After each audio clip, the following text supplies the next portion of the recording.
예, 여러분 반갑습니다. 오늘도 새벽 돌베개에 오신 성도님들의 주님의 이름으로 환영합니다. 오늘도 어느새 또 한 주간의 절반을 지나가는 목요일이 되었는데요.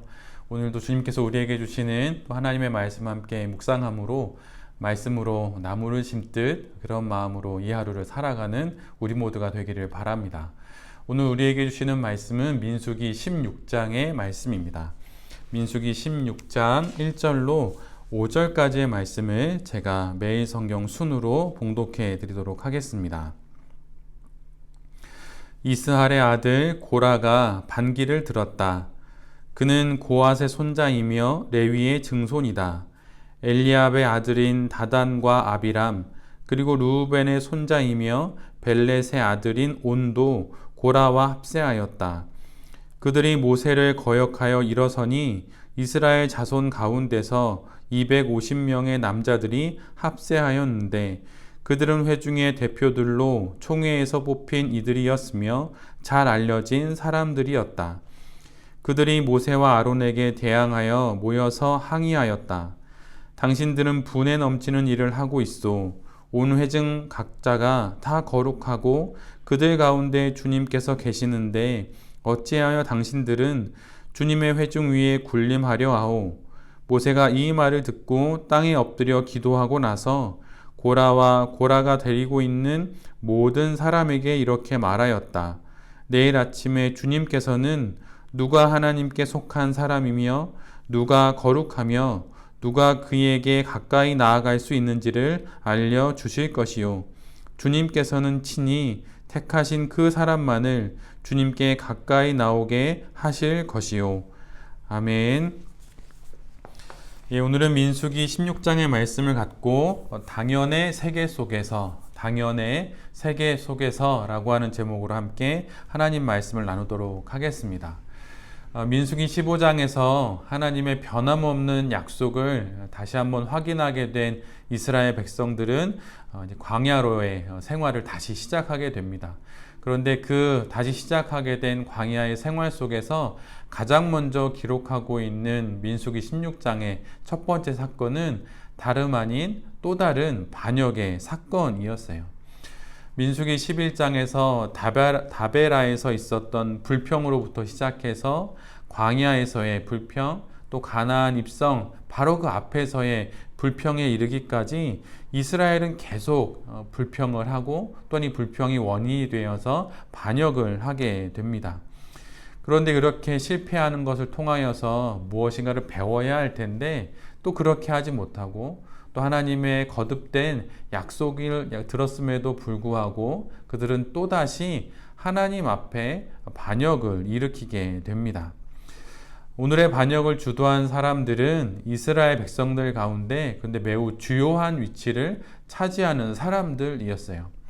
고라와 다단과 온과 아비람. 고라는 레위 자손입니다. 여러분 우리 모두가 잘 알다시피 레위 자손은 어떤 위치에 있나요? 그들은 하나님의 손으로 인해서 특별히 구별된 사람들입니다.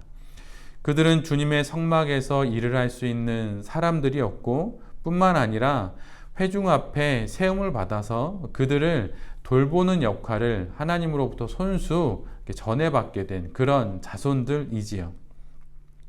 그들은 이스라엘 백성들의 주목을 받고 있고 또 부러움까지 사는 사역을 유일하게 마치 습관처럼 받아서 수행하는 이들입니다.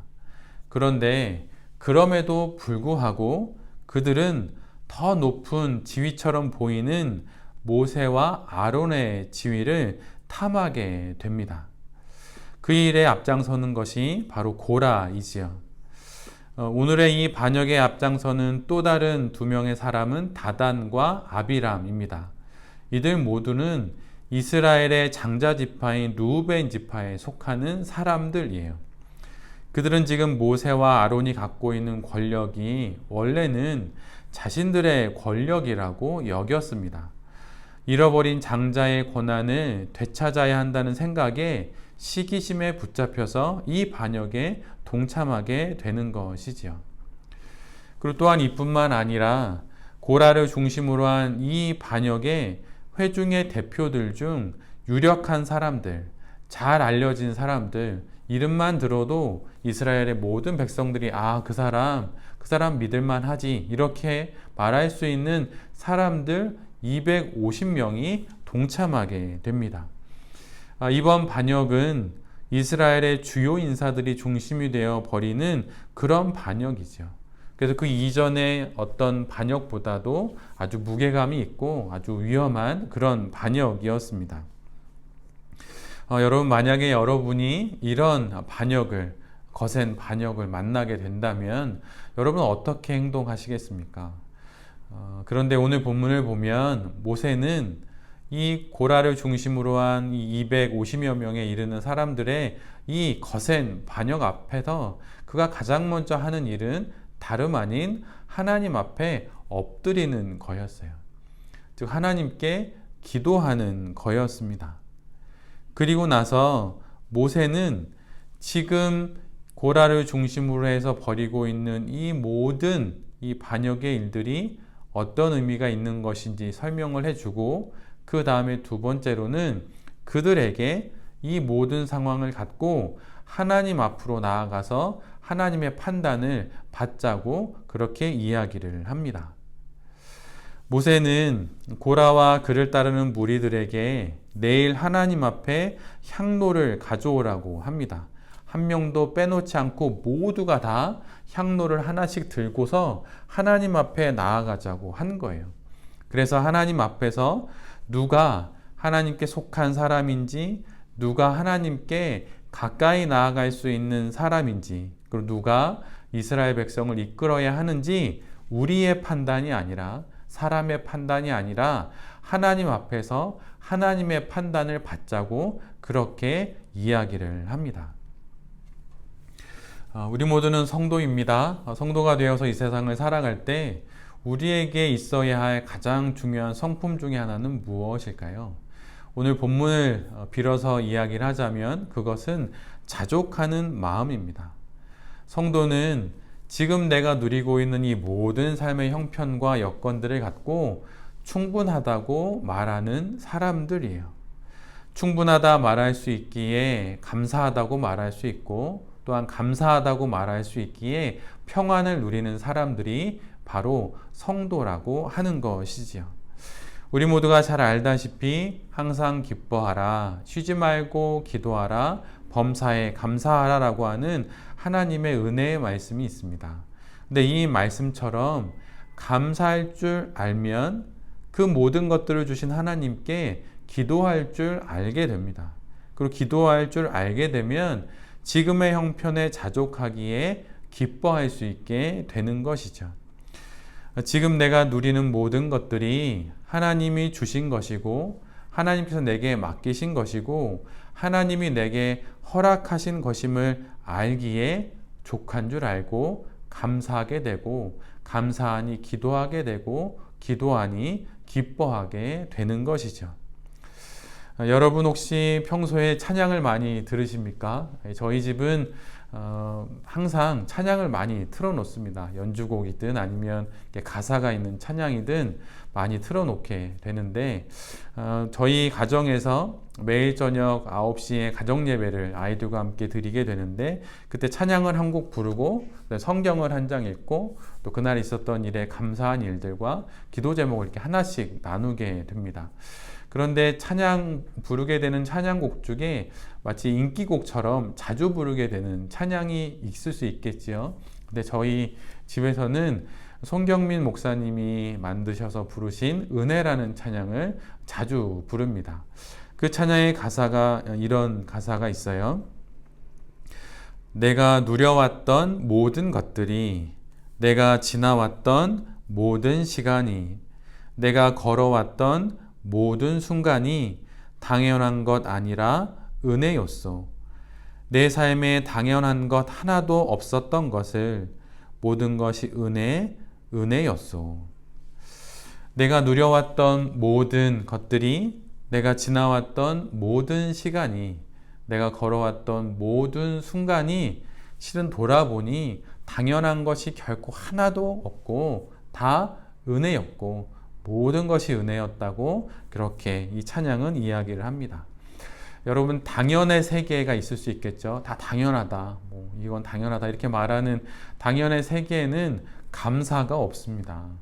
당연의 세계에는 모든 것이 내게 당연히 그 말처럼 있어야 하기 때문에 그냥 감사가 없어요. 그리고 늘 언제나 지금 내가 가지고 있는 이 당연한 것보다 더 있어 보이고 내게 없는 것에 대한 시기심과 또한 욕심과 불만과 탐욕이 생기는 것이 당연의 세계에서 일어나게 되는 일들입니다. 내가 건강하게 태어난 것도 당연한 것이고, 내가 오늘 숨을 쉴 수 있는 것도 당연한 것이고, 내가 두 발로 걸어 다닐 수 있는 것도 다 당연한 것이라고 여깁니다. 그러면 어떻게 감사할 수가 있을까요? 감사가 없으니 기도가 없고, 하나님 앞에 나아가 기도하는 것이 없으니, 하나님과 대화를 나누는 게 없으니 기쁨이 없게 되는 것이죠. 그래서 또 다른 기쁨을 찾아서 내게 없는, 그러나 누군가에게 있는 그런 것을 탐하게 되는 것입니다. 에덴 동산의 아담과 하와를 한번 보면 그들이 누리는 것 중에 그들의 노력에 의해서 하나라도 된 것이 있을까요? 아무것도 없습니다. 그들의 어떠한 노력으로 그들이 얻은 것은 하나도 없어요. 그러면 당연히 감사해야 하지요. 그런데 그들은 그 당연의 세계 속에서 감사한 것 하나도 없이 오히려 선악과를 탐하고 하나님의 그 자리를 탐하는 데까지 이르게 되죠. 그 에덴 동산의 삶을 당연의 세계로 여겼기 때문입니다. 고라와 그 무리들은 자신들이 누리고 있는 위치에 자족하지 못했어요. 그 이유는 자신들이 지금 누리고 있는 그 모든 것들을 당연하게 여겼기 때문이에요. 내 삶의 모든 것들을 당연히 아닌 감사로 여길 때 그것으로부터 자족을 누리게 되고, 그 자족으로부터 하나님과 함께 인생을 살아가면서 성실하게 삶의 많은 것들을 돌아보며 살아갈 수 있게 될 것입니다. 예전에 어느 분으로부터 들었던 한 이야기가 있어요. 연로하신 어느 어머님이 80세가 넘으셔서 안타깝게도 치매에 걸리신 거예요. 시골에 홀로 사시는데 치매가 걸리셨습니다. 그런데 그 어머님은 권사님이셨는데, 자녀들이 이렇게 집에 가면 늘 언제나 이렇게 툇마루에 나오셔서 이렇게 햇볕을 쬐시면서 그렇게 앉아 있으셨대요. 그런데 가서 그 어머님에게 무슨 말을 항상 해드리면 그 어머님이 늘 언제나 하셨던 말씀은 이런 말씀이었다는 거예요. 감사합니다. 어머니 요즘에 건강하세요? 감사합니다. 어머니 이런데 불편한 데는 없으세요? 그러면 감사합니다. 이렇게 하셨다는 거예요. 곱게 인생을 사시다가 고운 신앙으로 또 곱게, 이런 말 해야 될지 모르겠지만 곱게 치매가 걸리신 것 같아요. 늘 언제나 툇마루에 앉으셔서 햇볕을 맞으시며 감사합니다. 정말 감사합니다. 이렇게 말씀하시는 그분의 이야기를 들은 적이 있습니다. 자족과 성실로, 또한 감사로, 또한 기도로, 또한 기쁨으로 우리에게 주신 이 모든 삶의 형편과 여건들을 당연하게 여기지 않고 하나님께서 주신 귀한 선물로 여기면서 감사의 마음으로 오늘 우리에게 주신 이 삶도, 또 많은 삶의 형편과 여건들도 잘 살아나가는 그런 우리 모두가 되기를 간절히 기도드립니다. 아멘. 제가 기도하도록 하겠습니다. 주님, 제게 속한 모든 것, 제 주변의 모든 것들 중에 당연한 것은 하나도 없습니다. 모든 것이 감사요, 모든 것이 은혜입니다. 믿음과 신앙으로 당연의 세계 속에서 신실하게 잘 살아가게 하여 주시옵소서. 주님, 목요일입니다. 나무를 심듯 그렇게 감사를 심는 이 하루가 될 수 있도록 주여 우리에게 은혜를 내려 주시옵소서. 이 모든 말씀 우리 주 예수 그리스도의 이름으로 간절히 기도드립니다. 아멘.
네.